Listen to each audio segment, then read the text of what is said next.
Environmentally friendly islands. A thought experiment. Can local recreation areas be expanded? Every single tree and every single plant could enhance concrete jungles in a number of ways. Who does not inherently know this? Yet can the lack of action be explained by disagreeable decision-makers, the expense, or a lack of knowledge of nature-oriented concepts in the context of building projects in metropolitan areas and cities? Switzerland was once largely wooded and, naturally, less people lived here in years gone by.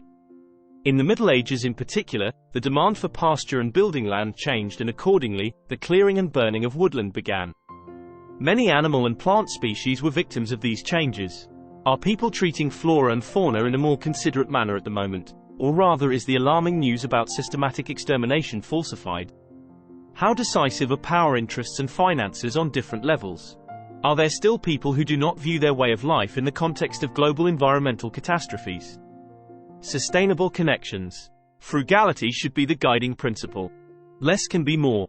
Possible approaches include reduced power consumption, the considered use of means of transport, and the deliberate sorting of waste, or rather dynamic recycling. Eating less while eating in a more mindful way does not mean sacrificing enjoyment, and this would reduce healthcare costs, which have risen astronomically. This is practicable in all of our daily lives and is affordable for everyone, regardless of budget. The necessary resources are available, especially in Switzerland. People are practicing the art of wasting as little food as possible and searching for environmentally friendly alternatives. It is therefore important and a matter of urgency that politicians and civil servants, as well as banks and industry, serve as an example, demonstrate their commitment and act in a way that preserves nature and the environment. The use of artificial intelligence and machine learning is also a relevant topic in this context, and both are being used more and more these days. Economics and health. Is it still possible to make your way through town without facing the dilemma posed by the pressure to buy? Salaries should rise unremittingly. If not, people speak of factors like stagflation, inflation and VAT increases and cheat their way into seemingly cheap residential properties with holidays that are exempt from withholding tax. This results in overpriced housing. In addition, with global warming, cost-cutting measures for heating costs that revolve around insulation and have been comprehensive for some time often present significant health risks if there is an inadequate indoor climate.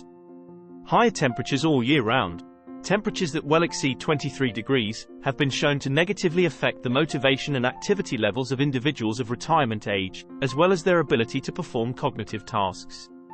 This is becoming more and more of a problem. Savings are being made in the wrong places, and retrofits are in some cases only possible at great expense or not at all. The adverse effects on the productivity of working people should also not be underestimated. Contrary to legislation, in many places, people are forced to accept high temperatures in the workplace. Illnesses and the externalization of costs onto insurance companies and society are inevitable. This systemic risk is to some extent deliberately concealed. Those who touch upon it could face a range of possible consequences. Unfortunately, in some places, health is rarely brought into connection with the quality of living conditions and productivity. Paradoxically, the costs in the likes of the care sector are increasing, not least due to the factors mentioned. Interestingly, more cost-effective overseas clinics for people who are willing to recover sometimes offer a larger range of services and a superior location-based marketing redefined. Having more green spaces would be a boon for humans and animals. Healthcare costs could be reduced in the long run, and productivity could be increased.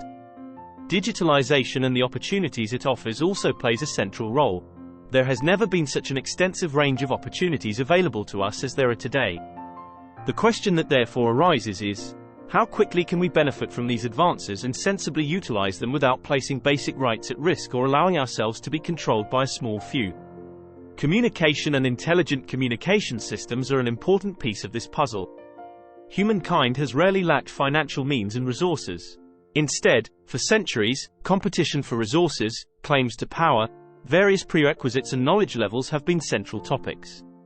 Nevertheless, one positive development can be noted, namely the fact that more people are thinking for themselves and playing an active role, and one's wallet is not the only thing taking priority. As is widely known, the commitment and knowledge of every individual are not a matter of expense but some of the most promising achievements of our society.